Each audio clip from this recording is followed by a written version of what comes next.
السلام علیکم، پروگرام حالات حاضرہ میں آپ کا میزبان غلام نبی مورائی۔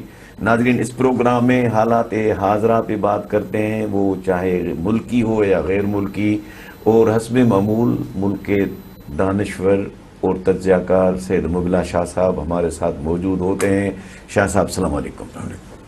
شاہ صاحب، جب ہم خدا داد مملکت پاکستان کی بات کرتے ہیں تو ابھی 8 فروری کو الیکشن ہونے کی ڈیٹ آ گئی ہے، جس میں بڑے سارے تضادات ہیں۔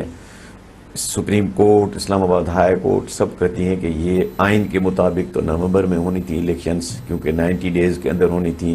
آئین تو ٹوٹ چکا ہے، اور کوئی صدر کو بلیم کر رہا ہے، کوئی الیکشن کمیشن کو بلیم کر رہا ہے۔ دوسری بات یہ ٹپیکل ہمارا ملک ہے، ہمارے ملک میں آئین کی یہ اتنی توقیر ہے، عزت ہے، ٹھیک۔ اس کے بعد آ جائیں سیاستدانوں پہ۔ سیاستدان ابھی تک ڈرائنگ روم پالیٹکس چل رہی ہے، کاک فائٹنگ چل رہی ہے، ایک دوسرے پہ الزامات لگا رہے ہیں۔ کوئی اپنا پروگرام نہیں بتا رہا ہے کہ میری وین کیا ہے، میں کیا اس ملک کو دوں گا اگر ہماری الیکشن ہو گئی۔ تو اس کے بعد ساتھ ساتھ لیول پلینگ فیلڈ کی سیاستدان بھی، سیاسی پارٹیاں بھی کر رہی ہیں کمپلین، اور ساتھ ساتھ الیکشن کمیشن نے بھی حکومت کو لکھا ہے کہ لیول پلینگ فیلڈ کی شکایت ہو رہی ہے۔ تو ان سب حالات میں ان سب چیزوں کو دیکھ کے آپ مہربانی کر کے یہ بھی ضرور بتائیں کہ آفٹر آل بات کیا ہے کہ پاکستان میں 75 سالوں میں ہم جمہوریت نام کی چیز نہیں لا سکے ہیں۔ مورائی صاحب، یہ داستان غم تو آپ نے بہت سی چیزیں شامل کر لی ہیں۔ اچھا، میں ایک چیز اور بھول گیا، یعنی پیپلز پارٹی میں بلاول بھٹو زرداری نے کہا کہ بوڑھوں کو جانا چاہیے، ریٹائر ہونا چاہیے جو 70 پلس ہیں، اور ادھر سے زرداری صاحب نے کہا کہ بھی تجربے کا نا تجربے کار ہے بلاول بھٹو، اس کو ٹائم لگے گا۔ پھر وہ سنا ہے کہ زرداری صاحب نے ایک انٹرویو میں جو یہ کہا کہ وہ بھی نا تجربے کار، تو بلاول بھٹو سنا ہے کہ وہ دبئی چلے گئے ہیں، اس کے پیچھے زرداری صاحب گئے ہیں۔ اور ادھر سے پیپلز پارٹی کہتی ہے کہ کوئی اختلافات نہیں ہے، گھبراؤ نہیں، پاکستان کو سب کچھ مل جائے گا دبئی سے۔ تو آفٹر آل بنے گا ہوگا کیا؟ ساری یہ ہے کہ بہت سے سنجیدہ سوالات آپ نے اٹھائے ہیں، اور یہ پاکستان کے لوگوں کے ذہن میں یہی باتیں، یہی سوالات، یہی خدشات آتے رہتے ہیں۔ اور یہ ہے کہ ہمارے ہاں مسائل چلتے رہتے ہیں، لیکن حل کوئی نظر نہیں آتا کہ کیا ہو۔ اب آپ نے کئی باتوں کا، اور ساری اہم باتیں ہیں جن کا ذکر کیا، کہ اب اس کو کیا رونا روئے۔ ہم تو شہری ہیں، جو متعلقہ لوگ جن کی ذمہ داریاں ہیں، یا ادارے ہیں، لوگ ہیں جو مختلف پوزیشنز آئین اور قانون کے حساب سے جو رکھتے ہیں، اور جن کی ذمہ داریاں ہیں۔ آپ نے جیسے کہا، سارا ملک دیکھ رہا ہے کہ کچھ عرصے سے جو آئین کی پروویژنس ہیں الیکشنز کے متعلق، ان پہ عمل نہیں ہو رہا ہے۔ اور عدالت نے بھی اس بات کا ذکر کیا ہے کہ اور 90 دن تو کب کے گزر چکے ہیں، جو صوبائی اسمبلیاں پنجاب اور خیبر پختونخوا کی تھی۔ اب تو جو قومی اسمبلی ہے وہ بھی اگست کے 8 یا 9 کو ڈیزالو ہوئی تھی، اس کے بھی 90 دن گزر چکے ہیں۔ تو ملک میں آئین کی مناسبت سے اگر نہیں کوئی ملک چلتا، جو کوڈ آف کنڈکٹ ہے ایک سویلائزڈ معاشرے کا، ایک کوڈ آف کنڈکٹ ہے جس کو آئین کہتے ہیں، اور اس کی جو بے توقیری ہے سب کے سامنے ہے، اور جن کی ذمہ داریاں ہیں آئین پہ عمل کرنا یا کروانا، ہم دیکھ رہے ہیں کہ ابھی تک تو کچھ ہوا نہیں ہے۔ خدا کرے یہ ملک بے آئین کوئی بھی نہیں چل سکتا۔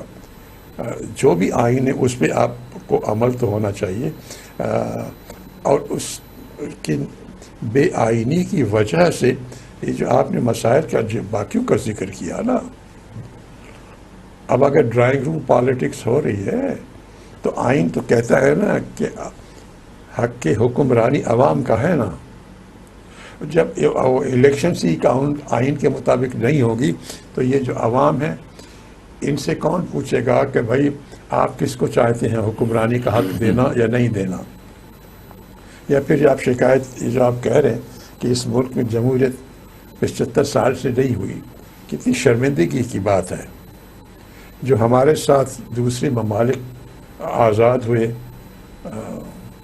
وہاں اس قسم کی شکایت نہیں آتی. بھلے پرفیکٹ جمہوریت نہ ہو لیکن جو سلسلہ ہے وہ چل رہا ہے 75 سالوں سے دوسرے ملکوں میں. ملیشیا ہمارے بعد آزاد ہوا، انڈونیشیا ہمارے ساتھ آزاد ہوا، انڈیا ہمارے ساتھ آزاد ہوا، اور بھی کئی ممالک ہیں. ہوا نا ایک سلسلہ، چھوٹی موٹی ان کے یہاں بھی مسائل آئے لیکن انہوں نے طے کر لیا کہ یہ آئین ہے اور اسی آئین پہ عمل کرنا ہے. اور وہ پھر وہ معاشرے میں ان ملکوں کی عزت بھی ہے دنیا میں، اور یہ ہے کہ ان کے عوام نے ترقی بھی کی ہے، اقتصادی طور پر بھی ہم سے آگے جا چکے ہیں. یہ پیچھے تھے ہمارے پاکستان کے، اب آگے جا چکے ہیں. تو یہ ہے کہ ہمارے ہاں یہ تو شروع سے ہی اگر عوام کی آپ جمہوریت تو ہے یہی نا. اگر ڈیموکریسی کو آپ کہے کہ کہاں سے لفظ ہے تو یہ جو یونانی زبان کا لفظ ہے نا، ایکچولی تو ڈیموکریسی ہی ڈیموس گریک کی زبان میں اس کو کہتے ہیں عوام کو، لوگوں کو، پبلک. ڈیموس از پبلک اور کریٹاس وہ بھی یونانی لفظ ہے. کریٹاس از اتھارٹی، عوام کی اتھارٹی، یہی ہے جمہوریت. اب ہم اس کو تسلیم نہیں کرتے، کبھی کوئی آ جاتا ہے کبھی کوئی آ جاتا ہے. اب تو سیاستدانوں کو بھی عادت پڑ گئی. یہ جو ہے نا، آپ جس ڈرائنگ روم پالیٹکس کا ذکر کر رہے ہیں نا، اس کا وجود کیسے پیدا ہوا؟ جب عوام کی کوئی حیثیت ہی نہیں رہی تو عوام سے کون پوچھتا ہے؟ کوئی نہیں پوچھتا. مختلف قسم کی حکومتیں آتی رہی ہیں نا، وہ جو بھی ہے اسلام آباد میں فیصلے ہوتے رہتے ہیں، اس کو نیچے کرے، اس کو اوپر کرو. اور عوام جو ہے تماشائی ہے، وہ بیٹھے دیکھتے رہتے ہیں کہ یہ جو تماشا چل رہا ہے. تو بھائی وہ یہ کیا مسلمان کلچر میں یہ نہیں ہے یا پاکستانی کلچر ہو گیا ہے اس قسم کا؟ نہیں، یہ بہت ہی سنجیدہ سوال ہے. کیوں نہیں ہوتا؟ جیسا میں اگر چونکہ ڈیموکریسی کے پاکستان میں بات کر رہے ہیں تو میں یہ کہوں گا کہ اس ملک میں آپ کسی بھی پودے کو لگائیں گے، اس کی دیکھ بھال کریں گے تو پودا بڑا ہوگا نا. پودا تو کسی نے لگایا نہیں ہے. جیسے پاکستان بنا تو کوئی ڈیموکریسی کا کنسیپٹ نہیں تھا. ہندوستان میں 46 کی الیکشنز میں انہوں نے 46 کی الیکشن کی بنیاد پہ انہوں نے 49 میں آئین دے دیا. ہم نے آئین پہ کوئی دھیان نہیں دیا. پہلا اسمبلی کا منظور شدہ آئین 73 میں آیا ہے، پاکستان ٹوٹنے کے بعد آیا ہے. تو بنیاد تو پڑا ہی نہیں ہے نا اس چیز کا. یہی ہے نا جو کیوں نہیں پڑا، سوال آتا ہے جو کیوں نہیں پڑا. ہم نے آیا مذہب کو غلط استعمال کیا ہے عوام کا حق کے حکمران چھیننے کے لیے؟ وجہ کیا ہے؟ آپ نے مثالیں دی، انڈیا کی دی، اور انڈونیشیا ہے، ملیشیا ہے. یورپ کی مثالیں دینا یا جاپان کی یہ تو چھوڑیے نا. ہر جگہ چین میں بہت بڑا دوست ہے پاکستان کا، اگین حق حکمرانی عوام کا، عوام چنتے ہیں. آپ وہ سسٹم جو ہے اس میں بڑے کوئی نقص ایک ہے، کسی میں 4 ہیں 2 نقص ہیں، لیکن حق حکمرانی عوام کا ہے. یہاں تسلیم اگر نہیں ہوتا کہ وجہ کیا ہمارا جو پاکستانی معاشرے میں غلطی ہے یا یہ مسلمان معاشروں میں غلطی ہے؟ بھلے سوچنے والے لوگ سوچیں. کیا بات، سارے عرب ممالک بیٹھے ہیں نا، کہیں جمہوریت نہیں ہے. تو یہ جو چیزیں ہیں کہ آپ نے سارے دنیا اب یہی بیٹھ کے کہے گی کیا ہمارے آر وی انکمپیٹیبل. ہمارا مسلم کلچر جو ہے وہ عربوں کے یہاں بھی یہی حال ہے, وہ سینٹرل ایشیا کے مسلم ممالک ہیں ان کے حال بھی یہی ہے, ہمارا حال بھی یہی ہے. اور دنیا میں ایک پشیمانی ہوتی ہے کہ بھئی کس قسم کے لوگ ہو آپ لوگ. یو کی ناٹ فائنڈ کو ہم کو معاشرے میں مہذب طریقہ حکومت کرنے کا ہمیں آتا ہی نہیں, دنیا سے بھی نہیں سیکھتے. تو یہ خرابی آیا ہم نے مذہب کو غلط استعمال کیا ہے لوگوں کو حق حکمرانی سے انکار کرنے میں, آیا ہم نے ریاست کو اتنا حاوی کر دیا ہے کہ لوگوں پہ وہ قابض ہو جائے اور لوگوں کی کوئی پوچھتا نہیں ہے. ریاست تابع ہے معاشرے کی, ایک یہ ہونی چاہیے. State is not above people, لوگ بناتے ہیں ریاست. یہ ملک بھی پاکستان کی ریاست کا وجود پاکستان کے لوگوں نے ریاست کو قائم کیا اور پھر یہ گورنمنٹ آئی. اب یہاں جو ساورنٹی آف پیپل سپرمیسی انہی کی ہے وہ ہم تسلیم نہیں کرتے. ہر ایک ساورن ہے یہاں پہ سوائے لوگوں کے. 3-4 اور ادارے ہیں, 3-4 وہ مختلف گروپس ہیں. اب وہ ہر ایک جو ہے ساورن ہو گیا اس ملک میں. جو اصلی ساورن ہیں جو لوگ پاکستان کے وہ سب سے مظلوم ہیں اور باقی جو ہیں وہ سب ساورن ہو گئے. تو بھائی جب لوگوں کی ساورنٹی حق حکمرانی تسلیم کریں گے تو پھر مہذب اور جمہوری معاشرہ ہوگا. جب تک تو یہ نہیں تو یہ مسائل اور پاکستان کی بدنامی دنیا میں ہوتی رہتی ہے. ناظرین ملتے ہیں وقفے کے بعد.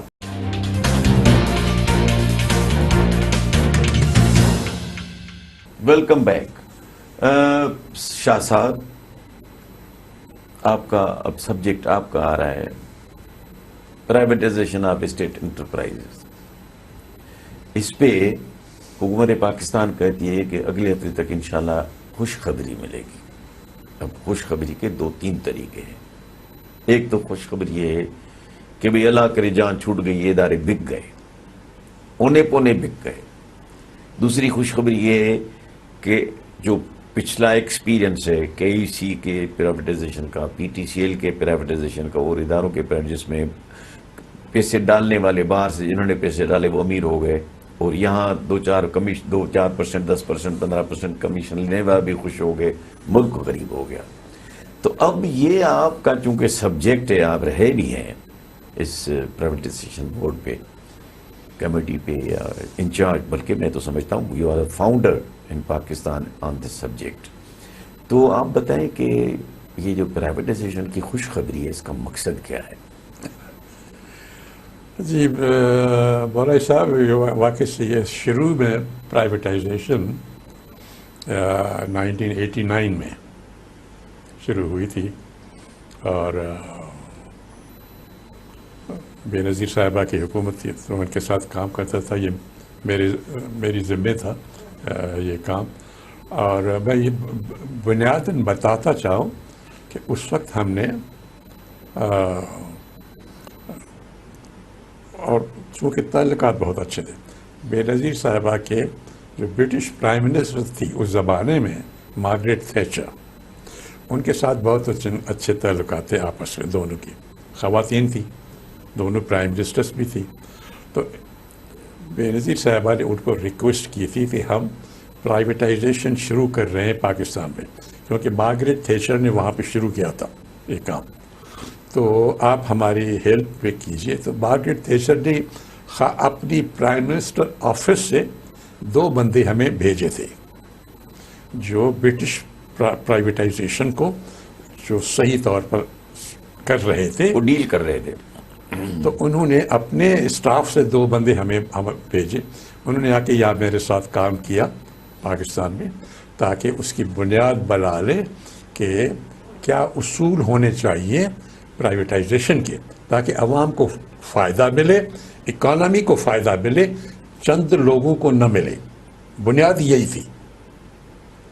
تو ان کے ساتھ بیٹھ کے وہ فریم ورک ہم نے بنایا تھا اور اس کے حساب سے پہلی جو پرائیویٹائزیشن 1989 میں جو ہوئی وہ تھی پی آئی اے کے 10% شیئر وہ ڈس انویسٹ کیے تھے، ٹھیک ہے صاحب، اور پھر ایک پروگرام بنا تھا کہ ہاں کس طرح سے باقیوں کو ہونا ہے، لیکن وہ بنیادی یہی تھی کہ یا تو شیئرز کو بیچے عوام میں، پبلک اونرشپ ہو،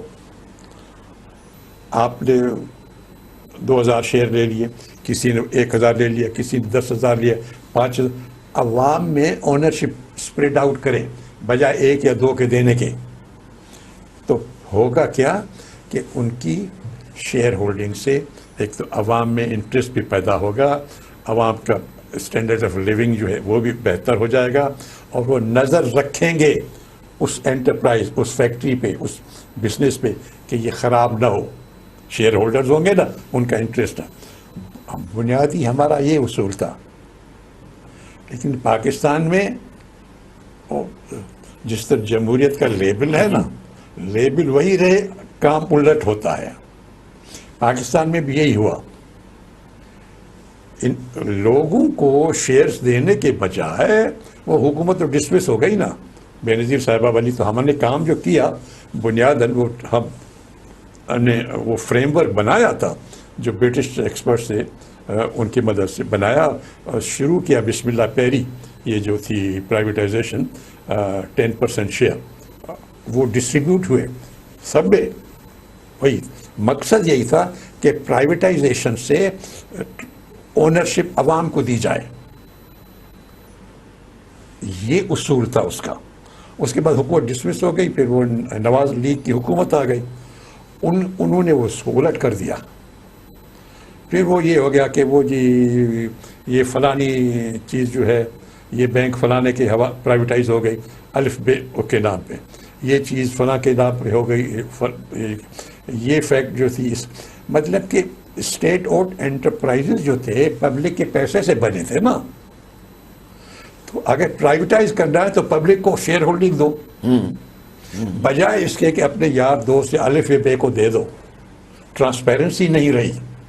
تو عوام کا فیتھ پرائیویٹائزیشن میں اس وقت سے عوام کا فیتھ کم ہوا ہے، کیونکہ اب میں کتنی مثالیں دوں آپ کو، مثلا یہ مسلم کمرشل بینک،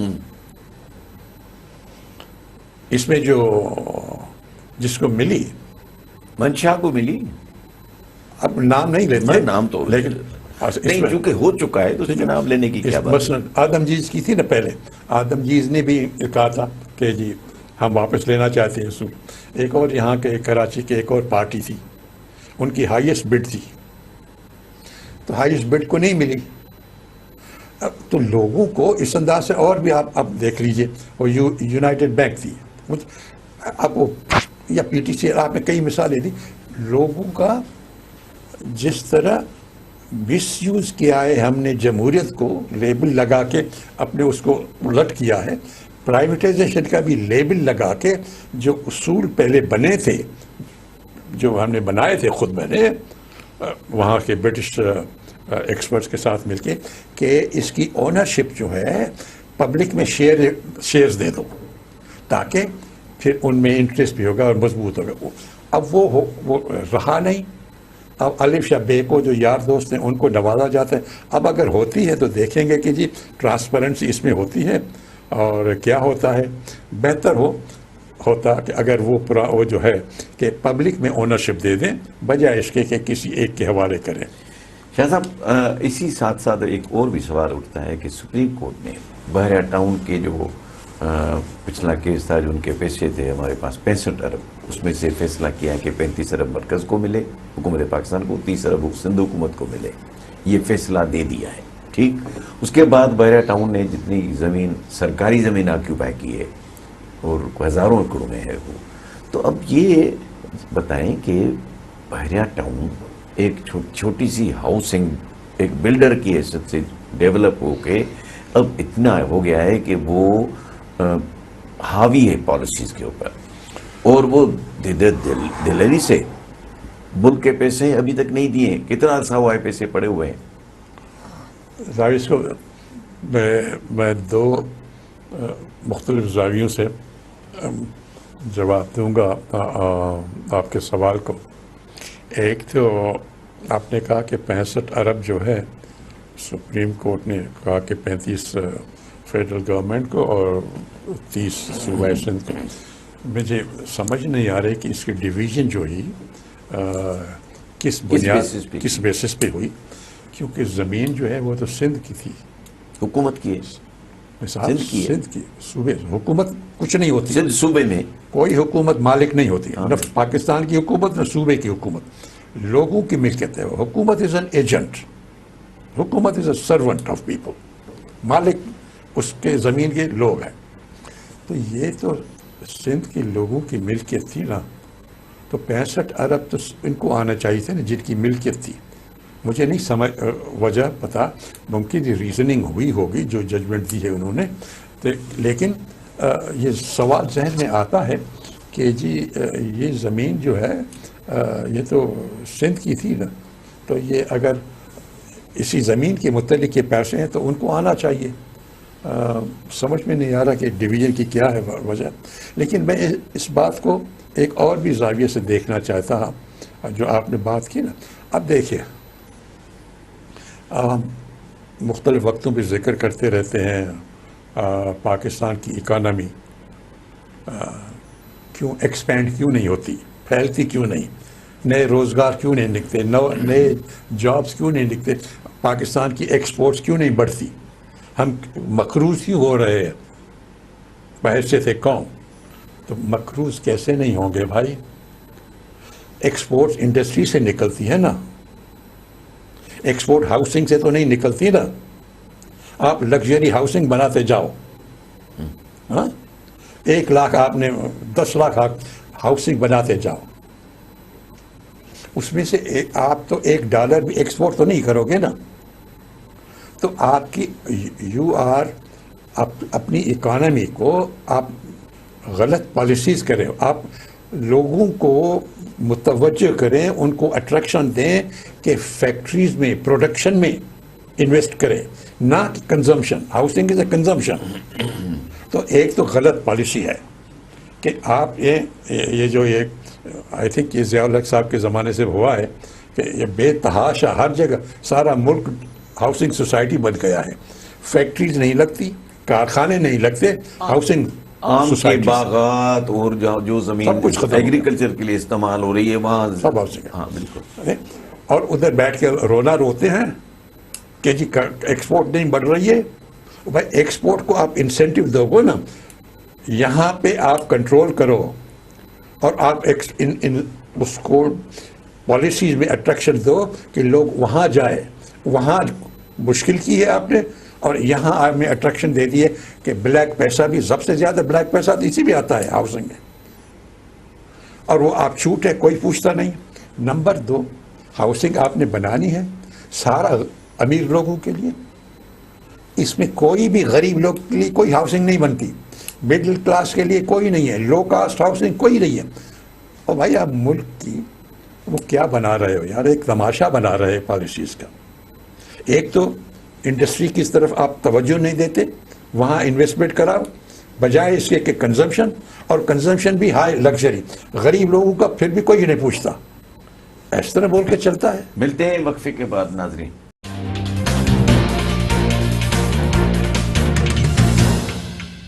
ویلکم بیک ناظرین. شاہ صاحب، غزہ اور حماس اور اسرائیل، وہ ایشو آپ کو ہر ایک کو پتہ ہے دنیا میں. اب وہ سیز فائر ہو گیا ہے اور وہ آپس میں قیدیوں کی ہو رہی ہے واپسی، اور ساتھ ساتھ ایمنسٹی انٹرنیشنل نے یہ کہا ہے کہ ہم نے جنگی جرائم کی لسٹ بنا لی ہے جو اسرائیل نے کیے ہیں. بچوں کے اسکولوں میں اور ہاسپٹلس میں انہوں نے بمبارڈمنٹ کی ہے. اب یہ تو انٹرنیشنل ریلیشنز کا سبجیکٹ ہے، آپ کی نظر بھی ہے اس سبجیکٹ پہ، آپ بتائیے. صاحب یہ جو پچھلے 1.5 مہینے سے وہ پتہ نہیں آگے چلتا ہی رہے گا، جس قسم کی بربریت کا مظاہرہ اسرائیل نے کیا ہے. صرف اسرائیل یا پوری دنیا؟ جو اس کو سپورٹ کر رہی ہے، جو دنیا دیکھ رہی ہے کہ مختلف ملکوں میں زیادتیاں، ظلم و زیادتیاں ہوتی رہتی ہے، نہیں ہونی چاہیے، ہوتی ہے، لیکن جس انداز سے بربریت اور ظلم و زیادتی جو اسرائیل نے غزہ کے لوگوں پر کی، وہ بہت نہتھے شہری، بچے، عورتیں اور معصوم شہری جو ایک جگہ بند تھے. غزہ کوئی ملک تو ہے نہیں، ایک پٹی ہے، اور اس پٹی کے چاروں طرف اسرائیل ہے. مطلب تو بھاگنے کی ان کو کوئی جگہ نہیں ہے. یہ پاکستان ہے یا انڈیا ہے یا افغانستان ہے یا ملیشیا، یہ ملک نہیں ہے کہ جہاں شہر سے نکل کے آپ چلے جائیں، کسی رورل ایریاز میں چلے جائیں کہ جی ہم تو بھاگ کے چلے جاتے ہیں سکون سے. وہاں بھاگنے کی جگہ نہیں ہے. وہاں وہ جو پٹی ہے اسی میں ہے، اور اوپر سے بم گر رہے ہیں روزانہ 1.5 مہینے تک. 14,000 لوگ مرے ہیں، قریباً آدھے ان میں سے عورتیں اور بچے ہیں. اور یعنی اس آدمی کو، یہ جو نیتن یاہو ان کا وزیر اعظم ہے، اس جیسی بربریت تو ہٹلر نے بھی نہیں کی ہوگی. اور اس کو اس سے بھی زیادہ بڑی جو افسوس کی بات ہے کہ کئی ممالک جو ہیں، خاص طور پر جو آج کل صدر صاحب بیٹھے ہیں امریکہ کے، بائیڈن صاحب، ان کی اتنی اس کے ساتھ کوئی پیار و محبت ہے کہ انہیں سب کچھ کرنے کے دیکھنے کے باوجود ان کو روکتا نہیں. اور وہ شہ جو اس کو ملی ہے، اس نے بربریت کی انتہا کر لی ہے. اب یہ جو 4 دن کا ہے وقفہ، جی سیز فائر ابھی نہیں ہوئی ہے، جو 4 دن کا وقفہ ہے کہ اس میں جو ہاسٹیجز ہیں ان کی ایکسچینج ہو، اور کئی فلسطینی جو پرسنرز ہیں کئی عرصے سے پڑے ہوئے ہیں اس جیلوں میں اسرائیل کے، وہ واپس کریں. کچھ ایک حصہ ہے. اب یہ 4 دن ہے، چلے خدا کرے کہ ایک لحاظ سے یہ ایکسچینج ہو جائے. اور کوشش یہ ہو رہی ہے کہ یہ 4 دن کا پاس جو ہے پھر واپس یہ جنگ شروع نہ ہو جائے، پھر بامبنگ شروع نہ ہو جائے، اور اس کو پرماننٹلی کر لے. یہ جو 4 دن کا وقفہ ہے اس کو پرماننٹ سیز فائر میں کریں، تاکہ یہ بربریت کی کوئی خاتمہ تو ہو، اور انسانوں کو کوشش کریں اس زندگی واپس کیسے لائیں، get the life back together for those people. اور آپ نے جو ذکر کیا ایمنسٹی کا، کئی ملکوں نے اس میں کوشش کی ہے بہت. پہلے بھی 2010 سے اسرائیل نے اسی انداز سے کچھ کم بلکہ ایسی بربریت کی تھی غزہ پہ اور یہ ویسٹ بینک پہ بھی. تو کچھ لوگ یہاں انٹرنیشنل کرمنل کورٹ میں انویسٹیگیشن چل رہی ہے اسرائیل کے خلاف کہ جنگی جرائم کیے ہیں اور وہ کرائمز اگینسٹ ہیومینٹی، انسانی ذات کے خلاف. لیکن اسرائیل کا جو اثر ہے اس کا اپنا اثر تو کوئی نہیں ہے اس کا. امریکہ اس کے اوپر جو سب سے اس کو ہر جگہ بچاتا رہتا ہے اور اس کو شہ بھی دیتا رہتا ہے کہ کرو. تو امریکہ نے وہ انویسٹیگیشن رکوائی ہوئی ہے جو پچھلے کوئی 8-10 سال سے جو کہ انہوں نے انویسٹیگیشن شروع کی تھی. اب جو ہے، اب یہ جو بربریت ہوئی ہے، 4 ممالک کو داد دینی چاہیے، اور ساتھ ساتھ افسوس کا اظہار بھی کرنا چاہیے. 4 ممالک نے پھر اپلیکیشن یا کمپلینٹ فائل کی ہے انٹرنیشنل کرمنل کورٹ میں کہ اسرائیل حالیہ میں یہ جو 6 ہفتے ہوئے اس میں وار کرائمز، جنگی جرائم اور کرائمز اگینسٹ ہیومینٹی اس نے کیے ہیں، اور آپ اس پہ اسی نیتن یاہو جو پرائم منسٹر ہے اس پہ آپ وارنٹ ایشو کریں کرمنل کورٹ. وہ 4 ممالک جو ہے وہ اس میں سے 3 افریقہ اور ساؤتھ امریکہ کے، ایک مسلمان ملک ہے اس میں نہ کوئی عرب ملک ہے نہ پاکستان ہے. وہ بنگلہ دیش ہے جس نے درخواست دی ہے انٹرنیشنل کرمنل کورٹ میں کہ اس آدمی پہ اس نے کرائمز کیے ہیں، جنگی جرائم کیے ہیں، آپ اس کو کاگنیزنس دو، اس کا نوٹس لو اور اس پہ کارروائی کرو۔ اب آپ کہہ رہے ہیں کہ ایمنسٹی انٹرنیشنل جو ہے اس نے بھی ریکارڈ کیا ہے۔ بات یہ ہے کہ ریکارڈ تو بے تحاشا ہے، ریکارڈ تو 75 سال سے اسرائیل کی زیادتیاں اور ظلم اور زبردستی لوگوں کو بے گھر کرنا، جو صدیوں سے لوگ آباد بے ہیں، گھر کرنا، مارنا بچوں کو، یہ تو 75 سال سے چل رہا ہے drama. It's a bloody drama, خونی ڈرامہ ہے جو چل رہا ہے، اور وہ اس کے پیچھے کیونکہ بڑی طاقتیں ہیں، اور یہ جو مسلم ممالک ہیں یہ تتر بتر ہیں، آپس میں بھی لڑتے رہتے ہیں۔ دیکھیں اسلامی ملک ہے پاکستان، اس سے پہلے کچھ بھی ہو جاتا تھا کشمیر میں پورا ملک جیم ہو جاتا تھا۔ اسرائیل میں جو اس میں غزہ میں جو ہو رہا ہے اس پہ کوئی بڑا پروٹیسٹ نظر نہیں آیا۔ مسلمان ملکوں میں نہیں، لیکن باقی ساری دنیا میں ہوا ہے، ساری دنیا میں لاکھوں لوگ نکلے ہیں، لیکن مسلمان ملکوں کی جو حکومتیں ہیں اپنے عوام سے بھی تو ڈرتی ہیں نا میرے بھائی۔ عوام سے ڈریں تو پھر احتجاج نہ کریں۔ آپ نے نہیں، آقا سے ڈرتے ہیں نا۔ آپ نے مسلمان ملک جو حکمران ہیں وہ پہلے تو اپنے عوام سے ڈرے ہوئے ہیں نا، کیونکہ عوام کی حکومت ہے ہی نہیں۔ عوام جس حکومت کو اگر چنیں گے تو وہ نہیں ڈریں گے نا۔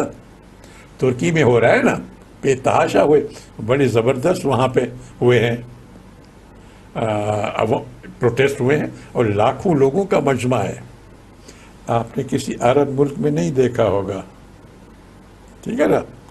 تو آپ وہی ہے، اگر عوام چنیں گے حکومت کو تو پھر وہی حکومت روکے گی تو نہیں نا، پھر وہ عوام اپنے اظہار کریں گے اپنے جذبات کا خیال۔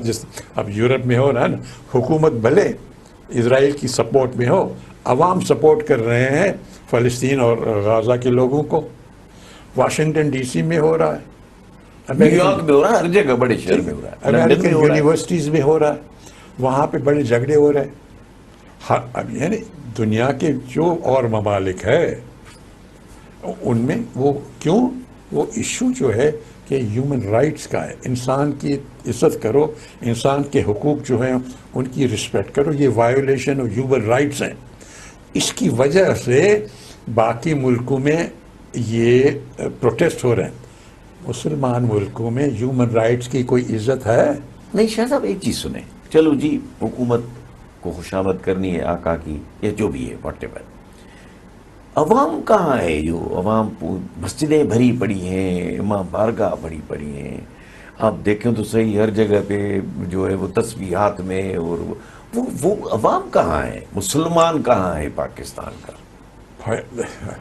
ہیومن میں عرض کیا نا بھائی، انسانی حقوق کو ہم تسلیم کرتے ہیں نہیں کرتے؟ اب بنیادی بات ہے نا، آیا انسانوں کے بنیادی حقوق ہیں یا نہیں ہیں؟ ان حقوق میں ایک یہ بھی حق ہے اپنی حکومت کو چننا، اسی فنڈامنٹل رائٹس کا حصہ ہے۔ آپ اگر فنڈامنٹل رائٹس ہی تسلیم نہیں کرتے تو حق حکمرانی کے کہاں تسلیم کریں گے؟ حق حکمرانی تو اسی فنڈامنٹل رائٹس کا ہے نا۔ فلسطینیوں کا یہ جو ہے یہی ہے نا ایشو، کہ آپ کیسے غاصب ایک آکیوپائر کیسے اس میں کنٹرول کرتا ہے۔ وہ لوگ جو ہیں غزہ کے مثلا وہ چنے نا، حکومت کون کرے گا ان میں؟ دوسروں کو، اسرائیل کو یا کسی اور کو کیا ہے؟ لیکن یہ حق مسلمان حکمران اپنے عوام کو دیتے ہی نہیں، کہ عوام کا حق حکمرانی اور یہ فنڈامنٹل رائٹس کا حصہ ہے، ہیومن ڈگنیٹی کو پروٹیکٹ کرنا، ان کی لائف لبرٹی کو پروٹیکٹ کرنا، ان کے جو حق حکمرانی ہے اس کو پروٹیکٹ کرنا۔ یہ مسلمان معاشرے کی کمزوریاں ہیں، بیماریاں ہیں۔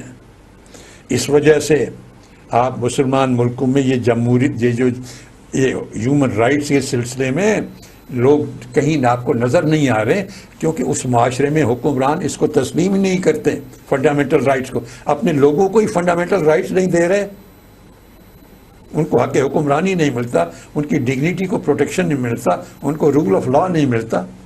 تو بھائی مسلمان معاشرے کو پہلے وہ بہتر ہوگا. ابھی جو ہے فلسطینیوں کو زیادہ امداد غیر مسلمانوں سے مل رہی ہے. مسلمان حکمران لفظی جو ہیں وہ بولتے, ابھی بولا نا انٹرنیشنل کرمنل کورٹ میں وہ ایک شاباش ہے اس کو بنگلہ دیش کو, باقی افریقہ کے سینٹرل امریکہ کے ممالک ہیں جنہوں نے سفارتی تعلقات بھی اسرائیل سے ختم کی اور انٹرنیشنل کرمنل کورٹ میں بھی کہے کہ اس کے خلاف آپ انویسٹیگیشن کرو. تو مسلمانوں کو اپنی کمزوریوں کا خیال کرنا چاہیے, وہاں اپنی کمزوریوں کو ٹھیک کریں, انلائٹن کریں, کوئی ریفارم کریں, اپنے معاشرے کو ریفارم کرو تو پھر کوئی بہتری آئے گی. ناظرین, پروگرام اختتام پذیر ہوا. خدا حافظ.